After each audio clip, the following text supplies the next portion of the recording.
ಇನ್ನು ಕರ್ನಾಟಕದಲ್ಲಿ ಕೂಡ ಯುಪಿ ಬಿಹಾರ ರೀತಿಯಲ್ಲೇ ಗನ್ ಕಲ್ಚರ್ ಶುರುವಾಗಿಬಿಟ್ಟಿದೆಯಾ ಅನ್ನುವಂಥ ಪ್ರಶ್ನೆಯಲ್ಲಿ ಮೂಡ್ತಾ ಇದೆ. ಯಾಕಂತ ಹೇಳಿದ್ರೆ ರಾಜ್ಯಾದ್ಯಂತ ಹರಿದಾಡ್ತಾ ಇದೆ ಅಂತೆ ಅಕ್ರಮ ಗನ್ಗಳು.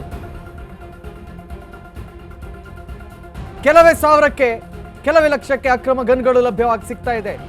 ಹೊರ ರಾಜ್ಯದಿಂದ ಅಕ್ರಮ ಶಸ್ತ್ರಾಸ್ತ್ರಗಳ ರವಾನೆ. ರಾಜ್ಯದಲ್ಲಿ ಆರ್ಮ್ಸ್ ಆಕ್ಟ್ ಪ್ರಕರಣ ಸಂಖ್ಯೆ ಹೆಚ್ಚಳ. ದಿನದಿಂದ ದಿನಕ್ಕೆ ಹೆಚ್ಚಾಗುತ್ತಲೇ ಇದೆ ಗನ್ ಸಂಸ್ಕೃತಿ. ಕಳೆದ 3 ವರ್ಷಕ್ಕೆ ಹೋಲಿಸಿದರೆ ರಾಜ್ಯದಲ್ಲಿ ಹೆಚ್ಚು ಕೇಸ್. ಬಳ್ಳಾರಿ ಕೈ ಕಾರ್ಯಕರ್ತ ಸಾವಿನ ಕೇಸಲ್ಲಿ ದಾಖಲಾಗ್ತಾ ಇದೆ. ಬೆಂಗಳೂರಲ್ಲಿ ಪತ್ನಿ ಮೇಲೆ ಪತಿಯಿಂದ ಫೈರಿಂಗ್ ಕೇಸ್.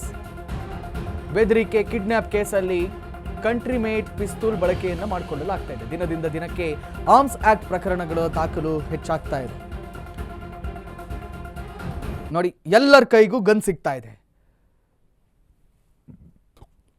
ನೋಡಿ, ಅಂಕಿಅಂಶಗಳೇ ನಿಮ್ಗೆ ಹೇಳುತ್ತೆ. 2023ರಲ್ಲಿ 294 ಆರ್ಮ್ಸ್ ಆಕ್ಟ್ ಪ್ರಕರಣ, 2024ರಲ್ಲಿ 280, 2025ರಲ್ಲಿ ಬರೋಬ್ಬರಿ 409 ಆರ್ಮ್ಸ್ ಆಕ್ಟ್ ಪ್ರಕರಣ.